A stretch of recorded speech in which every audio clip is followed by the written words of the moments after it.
introduction, l'OCDE a essayé de définir ce qu'on entend par éducation financière. C'est un processus selon lequel une personne améliore sa connaissance des produits, des concepts et des risques financiers. L'éducation financière vous permet d'apprendre, de prendre plus que possible, plus facilement des décisions qui sont liées à l'argent. C'est-à-dire qu'une décision liée à l'argent devrait être instinctive. Vous ne devez pas vous questionner sur comment est-ce que je dois gérer mon argent. C'est ce qu'on entend par éducation financière. Les thématiques, les informations, le minimum qu'il vous faut pour vous poser des questions par rapport à l'argent et avoir des solutions par vous-même.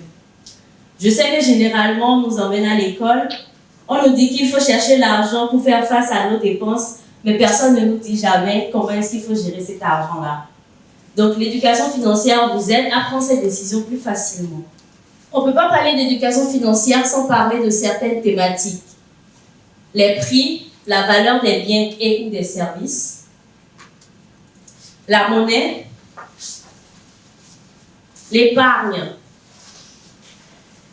les crédits, les investissements, le budget centralisé où se centralisent les revenus et les dépenses, les banques et les institutions financières,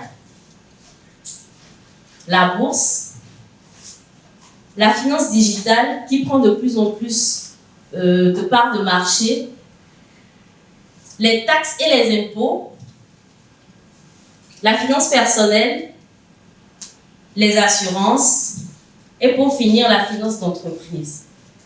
Je préfère inclure la finance d'entreprise dans l'éducation financière parce que, étant donné que l'objectif de l'éducation financière, c'est d'apprendre à mieux gérer son argent, à la maison, oui, je prends mon salaire, je sais ce que je dois faire avec, je sais comment le faire.